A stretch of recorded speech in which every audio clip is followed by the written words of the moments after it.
Don't settle for this kind of man. The first one is the man who compares you to other women, or who comments openly on girls he doesn't know online. It's so disrespectful, and a man who does that doesn't understand how insecure he can make you feel, as if you're not good enough for him. The second one is the man who makes you feel that every time he does something for you, you owe him. Like when he takes you out for dinner, but then he says, next time you organize a date. That's the kind of man who's just testing you to see what you can bring to the table. He doesn't see your value, or maybe has no clue how he should love you. When a man is crazy about you, he will want to give to you without expecting anything in return. And the third one is a man who prioritizes everybody and everything except you. He chooses that his work is more important to him, or maybe he hangs out with his friends all the time. How can you spend a lifetime together if you are not his priority? And if he promises to make it up to you, but he never really does, then he doesn't just not prioritize you,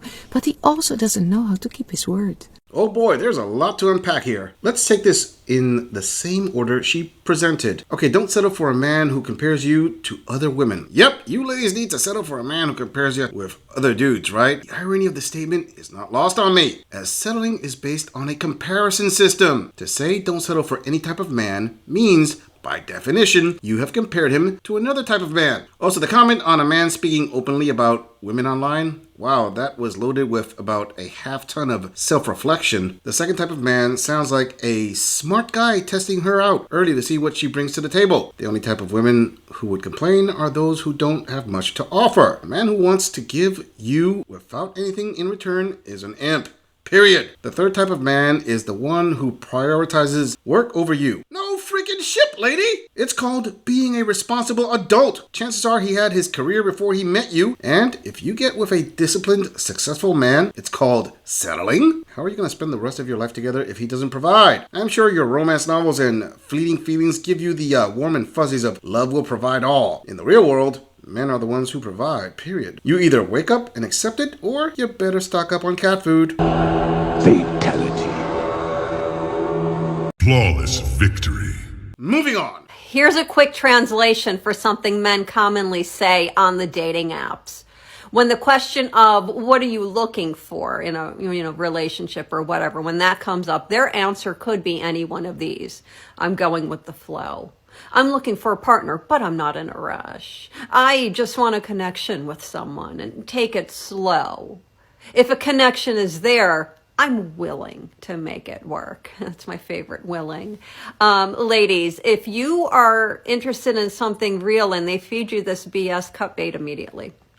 It's vague enough to fool women into thinking, well, this guy could be my boyfriend if only I prove myself worthy enough.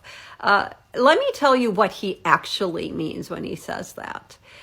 I'm going to try to hook up with you as soon as possible. Like, as soon as possible. And if I like you enough, maybe I'll actually date you. If not, I'll continue to hook up with you and string you along, making you think we have a chance at being a couple. Quite frankly, even if you are only looking for something casual, cut this guy loose. There's another one. Because this one's a liar. And he's still going to angle for that girlfriend experience at his convenience. Like he's the king and you're his court jester.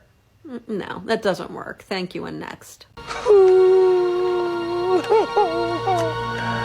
Wow there, Colleen, you seem to have this down to a science, except your translator isn't 100% accurate. I'm not saying she's completely wrong on what she just said. I am saying she put out a definition that hits the outer mark of the target, but not the bullseye. Allow this gorilla to provide a better translation. When a man gives a woman in her 40s/50s these lines, what he is conveying is he has options. He has leverage. He in his 40s has a comparable SMV that you ladies had in your 20s. And yes, you can leave this type of guy and replace him with a man who will imp for you. I promise you ladies will not be attracted to a lapdog beta, and the abundance attitude man who made you feel insecure is the one you will be thinking about later. Ladies, face it, dating in your 40s, trying to find the men you are interested in is far more difficult than 99% of these proclaimed dating gurus are willing to admit. The funny thing is, these experts will try to lay the blame on the men. Why? How come? Tell me why! Say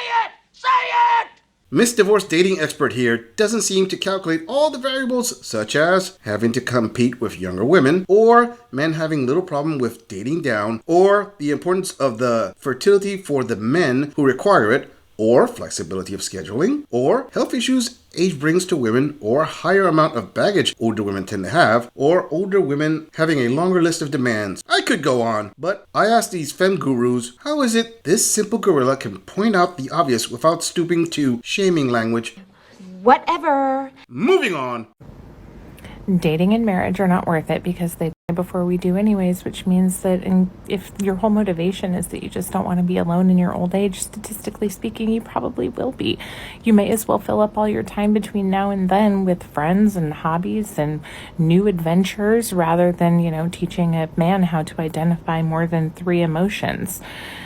Get a cat. Take up crochet. What's the worst that's going to happen? You don't like crochet and then you have a bunch of yarn. Big deal. You spend a couple of years on a man and it doesn't work out, and what do you have now? PTSD. I'll take the yarn. Lucille loves yarn.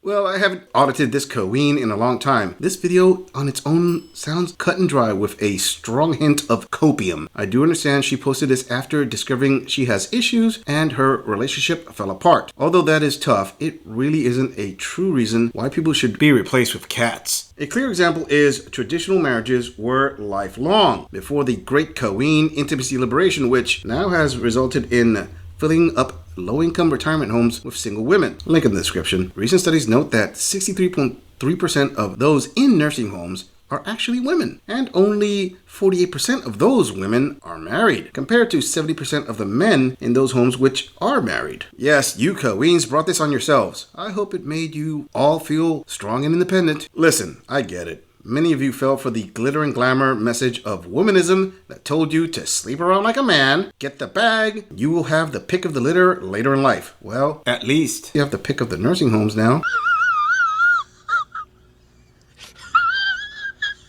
Moving on. So I'm supposed to be on my way to a date, but he just texted and canceled. His reasoning being that he's starving and could not wait till the time we were supposed to meet to eat. He texted me and he said, I'm really hungry. I can't wait. So I text back like, I'm about to get dressed.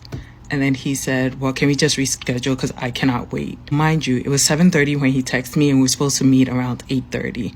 And I'm thinking, like, are you serious? Like, eat a snack. Text me, like, what am I doing tomorrow? Can we reschedule for tomorrow?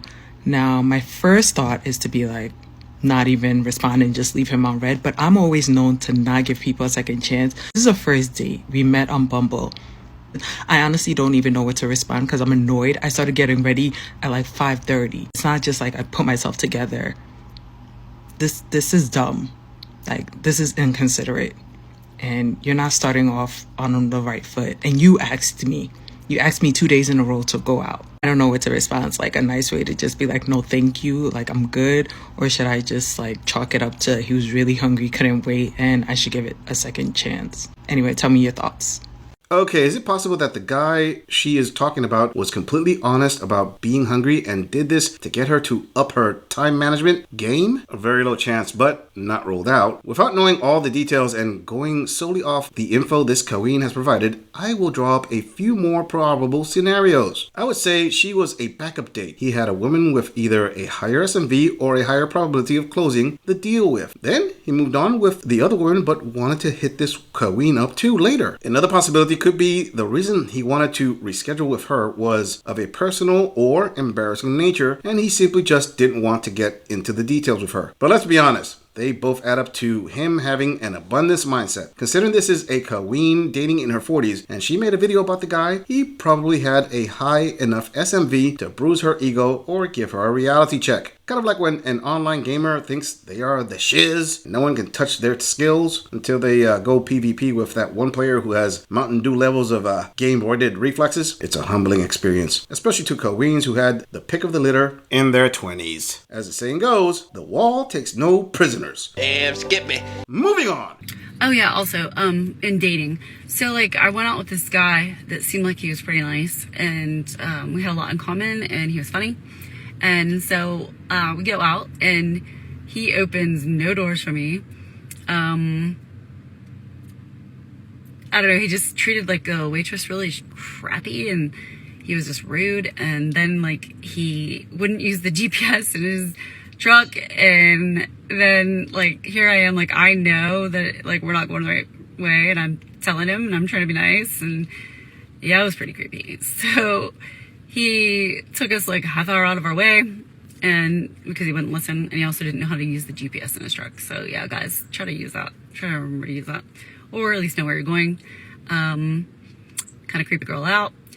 And then in addition to that, open doors, please. Like, please.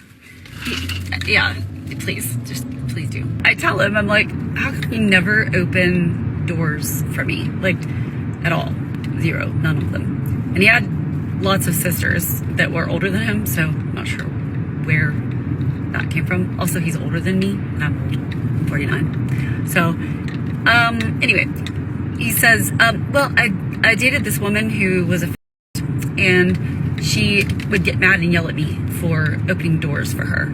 So I just don't do that because I don't want to offend someone. In an age where women get on their phones and make videos to put a man's business on blast, we can say the man's justification for not opening doors can be considered plausible. And ladies, you think what I just said sounded beyond ridiculous?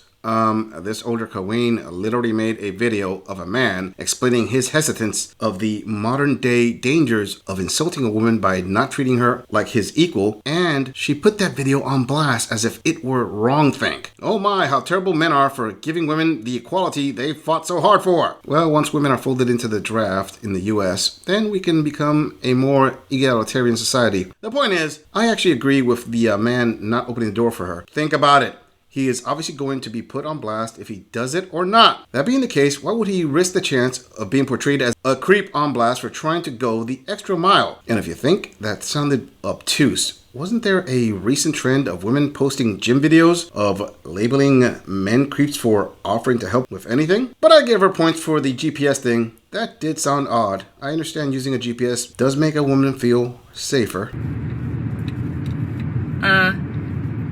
And he still didn't hold the doors and didn't open them. And, you know, when I'm with a guy, like, I like to know that they're the man. Like, you know, I want to know that I'm with somebody who's stronger than me, and I'm pretty strong. Like, actually, that's one of my biggest compliments I think my friends used to describe me, is that I'm strong. So, I'm also strong-willed.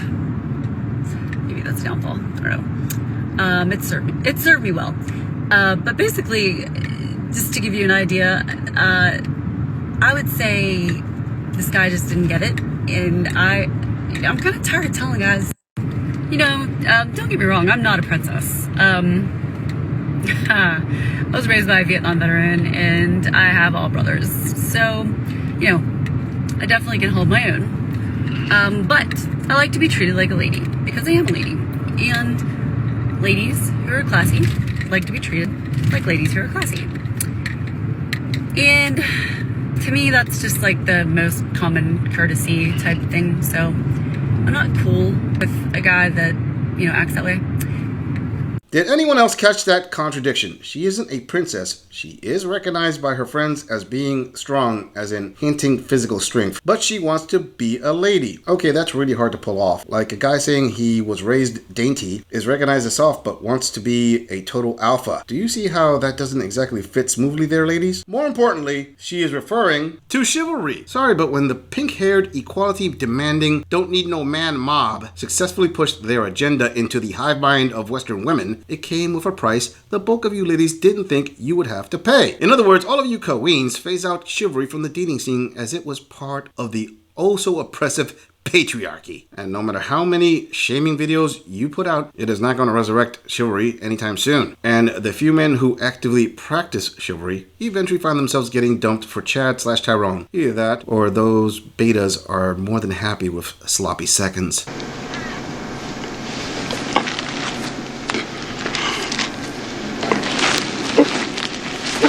I'm just saying, if you enjoy this audit, click on the video in the end screen for more content. If you would like to support the channel, please follow the link in the description to donate to our beer fund, or like, subscribe, and share this video on other social media platforms. If you agree or disagree with anything about this audit, please let us know in the comments. I'm going to leave this audit right here. I'll see all of you in the next episode.